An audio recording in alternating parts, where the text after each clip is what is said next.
ጤና ይስጥልን። ይህ የፈጠነ ሚዲያ ነው። የሰዓቱን ዜና ይዘን ቀርበናል። ከዜናዎቹ ጋር ፈጠነ ጌታው ነኝ። በአሁኑ ወቅት የተከሰተውን የትራንስፖርት ችግር ለማቃለል ሲባል የማይፈለጉ ሰራተኞቻቸውን የዓመት ፍቃድ እንዲወጡ መመሪያ አስተላልፈዋል። የኢትዮጵያ አየር መንገድ ወደ ደብረ ማርቆስ ከተማ መደበኛ በረራ እንደሚጀምር በይፋ አስታወቀ። ዶናልድ ትራምፕ ያልተጠበቁና በታሪክ ታይቶ የማይታወቅ ግዙፍ ተቃውሞ ገጥሟቸዋል።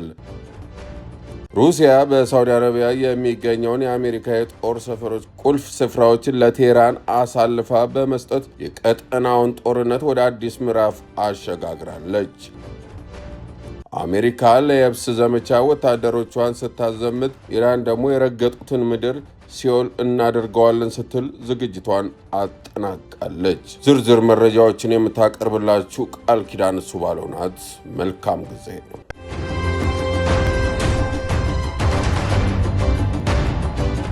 በአሁኑ ወቅት የተከሰተውን የትራንስፖርት ችግር ለማቃለል ሲባል የማይፈለጉ ሰራተኞቻቸውን የዓመት ፍቃድ እንዲወጡ መመሪያ አስተላልፈዋል። በአዲስ አበባና በተለያዩ የሀገሪቱ ክፍሎች የተከሰተውን የነዳጅ እጥረትና የትራንስፖርት እንግልት ለመቀነስ ሲባል መንግስት እጅግ አስፈላጊ ለሆኑ ስራዎች የማይፈለጉ ሰራተኞችን የዓመት ፈቃዳቸውን ተጠቅመው በቤታቸው እንዲቆዩ አዟል። ይህ ውሳኔ የተላለፈው በውስጥ ማስታወሻ ሲሆን ዋና ዓላማውም ሰራተኞች ወደ ስራ ገበታቸው ለመድረስ የሚገጥሟቸውን ከፍተኛ ስቃይ ለማቅለል ነው። ለዚህ ቀውስ ዋነኛ ምክንያት ደግሞ በባህረ ሰላጤው አካባቢ ያለው ውጥረት መሆኑ ታውቋል። ኢራን 20% የዓለም ነዳጅ የሚተላለፍበትን የሆርሙዝ ሰርጥ መዝጋቷን ተከትሎ ኢትዮጵያም የችግሩ ሰለባ ሆናለች።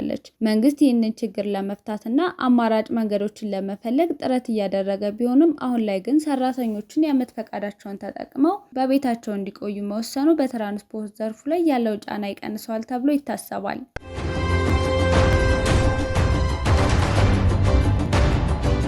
የኢትዮጵያ አየር መንገድ ወደ ደብረ ማርቆስ ከተማ መደበኛ በረራ እንደሚጀምር በይፋ አስታወቀ።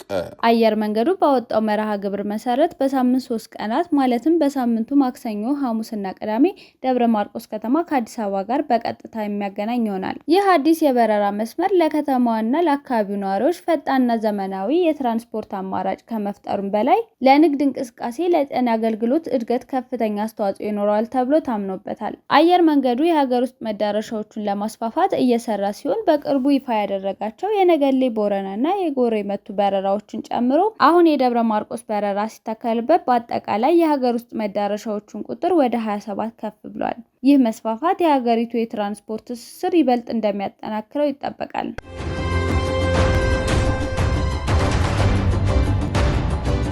ዶናልድ ትራምፕ ያልተጠበቁና በታሪክ ታይቶ የማይታወቅ ግዙፍ ተቃውሞ ገጥሟቸዋል። በአሜሪካ ታሪክ እጅግ ግዙፍ የተባለው ተቃውሞ ሰልፍ ተካሂዷል። በሚሊዮን የሚቆጠሩ አሜሪካውያን ኖ ኪንግስ ወይም የነገስታት አገዛዝ አንፈልግም በሚል መፈክር የዶናልድ ትራምፕን አስተዳደር ተቃውመዋል። ይህ ሰልፍ ከቀድሞዎቹ የሚለየው በአንድ ቀንና በአንድ መፈክር መላ ሀገሪቱን ማስተሳሰሩ ነው። ተቃዋሚዎቹ በዋናነት ድምጻቸውን ያሰሙት የትራምፕ አስተዳደር በሚያራምዳቸው ጠንካራ የኢሚግሬሽን ህጎች፣ በኢራን ላይ በተከፈተው ጦርነትና እየተጣሱ ባሉ የሲቪል መብቶች ላይ ነው። ፕሬዚዳንት ዶናልድ ትራምፕ ለተነሳባቸው ከባድ ተቃውሞ በሰጡት ምላሽ እኔ አሁን ላይ የንጉስ ስሜት የለኝም፣ እየሰራው ያለሁት የአሜሪካን በድጋሚ ታላቅ ለማድረግ ነው ሲሉ ተከላክለዋል። ይሁን እንጂ ይህ ድንገተኛና የተቀናጀ የሚሊዮኖች ሰልፍ ዋይት ሀውስን ክፉኛ አስደንግጧል። ከዚህ ሁሉ በስተጀርባ ያለው ማን ነው የሚለው ጥያቄ አሁንም የአሜሪካ የደህንነት ተቋማት እያሳሰበ ይገኛል። መንግስት ሰልፉን ማን እንዳቀነባበረውና የገንዘብ ምንጩን ለማወቅ ጥብቅ ማጣራት መጀመሩ ታውቋል። ሰልፈኞቹ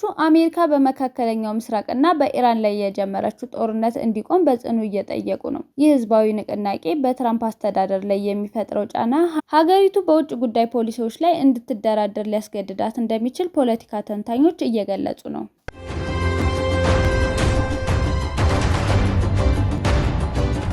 ሩሲያ በሳውዲ አረቢያ የሚገኘውን የአሜሪካ የጦር ሰፈሮች ቁልፍ ስፍራዎችን ለቴህራን አሳልፋ በመስጠት የቀጠናውን ጦርነት ወደ አዲስ ምዕራፍ አሸጋግራለች። ሩሲያ በሳውዲ አረቢያ የሚገኘውን የአሜሪካ የጦር ሰፈር ቁልፍ ስፍራዎች የሚያሳይ የሳተላይት ምስል ለኢራን አሳልፋ ሰጥታለች። ይህ የዩክሬን የስለላ ድርጅት ያረጋገጠው መረጃ ኢራን ለሰነዘረችው ጥቃት እንደ ዋነኛ መመሪያ ሆኖ አገልግሏል። ሞስኮ ለቴህራን የሰጠችው ድጋፍ በምዕራባውያንና በሩሲያ መካከል ያለውን ፍጥጫ ወደ ከፍተኛ የጥፋት ደረጃ አሸጋግሮታል።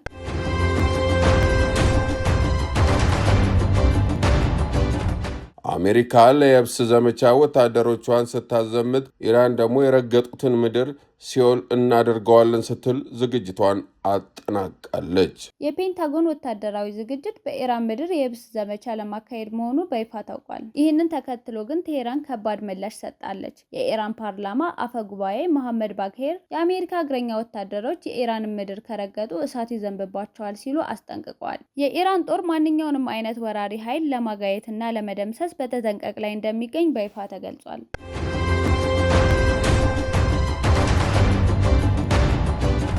የተከበራችሁ የፈጠነ ሚዲያ ቤተሰቦች ለሰዓቱ ያዝናቸው ዜናዎች የእስካሁኖቹ ነበሩ።